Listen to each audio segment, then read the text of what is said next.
नमस्कार, सी न्यूज भारत में आप सभी का एक बार फिर से स्वागत है। उत्तर प्रदेश बुलेटिन में हम इस बुलेटिन में बात करेंगे औरैया के, जहां के ग्राम भड़ारीपुर में चल रही श्रीमद् भागवत कथा का आज समापन हो गया।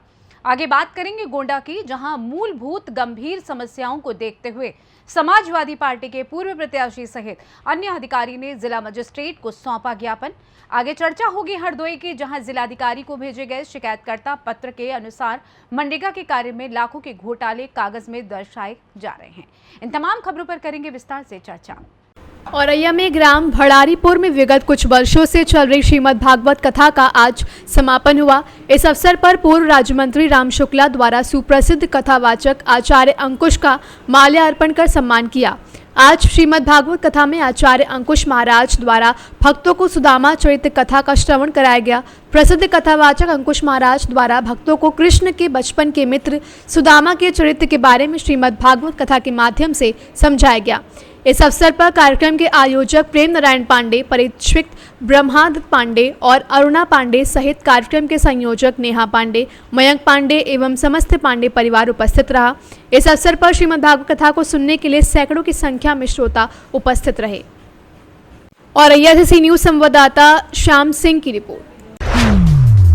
गोंडा जनपद की मूलभूत गंभीर समस्याओं को देखते हुए समाजवादी पार्टी गोंडा के पूर्व प्रत्याशी सूरज सिंह व समस्त नेतागण पदाधिकारी गण एकत्रित होकर गोंडा नगर कोतवाली के सामने से भारी संख्या में पैदल मार्च करते हुए जिलाधिकारी गोंडा के कार्यालय पर राज्यपाल उत्तर प्रदेश को संबोधित 22 सूत्रीय ज्ञापन जिला मजिस्ट्रेट को सौंपा गया।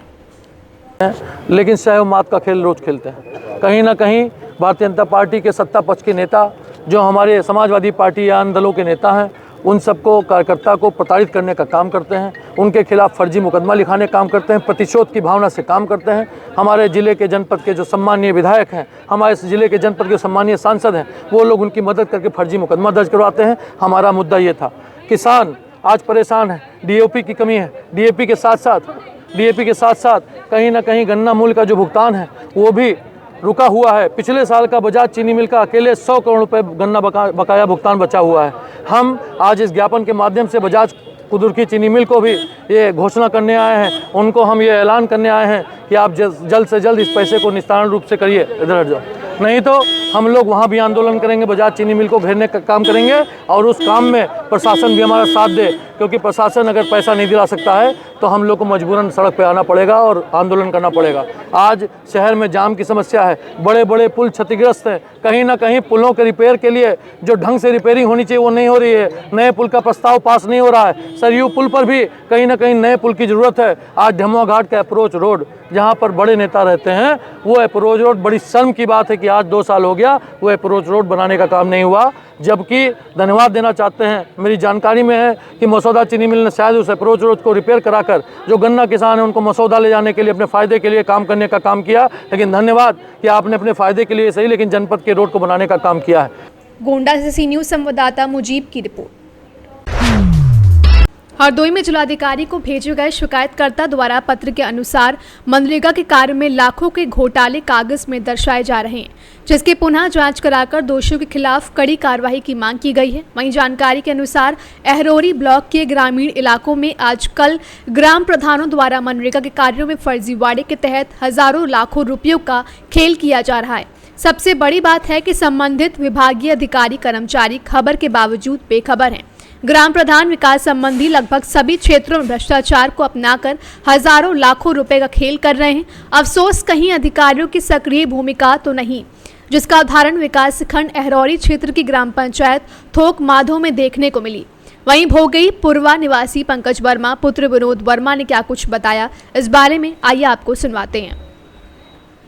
थोक माधो ग्राम पंचायत में खातों से पैसा निकाले जाने, जेसीबी से कार्य कराने एवं मनरेगा में घोटाले को लेकर आपके द्वारा शिकायतें की गई थी। क्या हुआ उसमें और आप क्या चाहते हैं? उसमें सर हम तो निष्पक्ष जांच चाहते थे, जो भी है कि मतलब उसमें हमने एप्लीकेशन दिया 16/6/2024 को, जिसका आज भी कोई रिपोर्ट, जांच हो भी गई है, उसमें घूस दे के पैसा मतलब ले दे के उन्होंने अपना काम करवा लिया। इसी चक्कर टाला जा रहा है। मैंने रजिस्ट्री भी करवाई, रजिस्ट्री का जवाब एक्सीएन नहीं दे रहे हैं। उन्होंने वापस कर दी, लेने से मना कर दिया। डीएम साहब को भी दी, आयुक्त को भी दी है। फ़ोन करते हैं तो एक्सीएन साहब बोलते हैं कि वो आयुक्त जाने, हमारा काम था वो मैंने कर दिया है। जब उनसे बात करते हैं तो वो कहते हैं कि जब तक वो रिपोर्ट नहीं लगाएंगे तब तक हम क्या करें, कोई कुछ कार्रवाई नहीं हो रही। हरदोई से सी न्यूज़ संवाददाता आशीष की रिपोर्ट।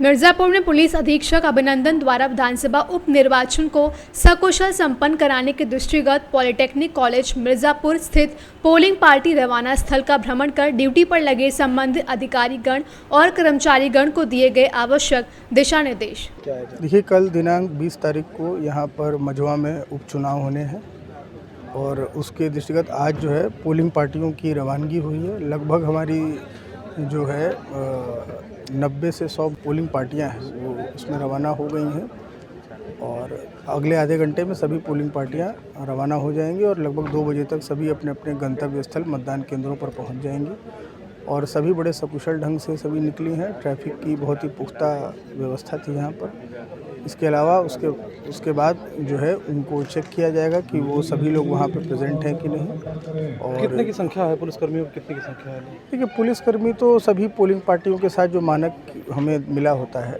जो होमगार्ड होते हैं, जो सिविल पुलिस के जवान होते हैं, वो मानक के अनुसार लगाए गए हैं। सभी पोलिंग पार्टियों के साथ 3 से 4 पुलिसकर्मी होते हैं और लगभग 262 केंद्र हैं हमारे और लगभग 460 के आसपास हमारे पोलिंग बूथ हैं, तो उसी करस्पॉन्डिंग पोलिंग पार्टियां हैं। कितने क्रिटिकल बूथ है?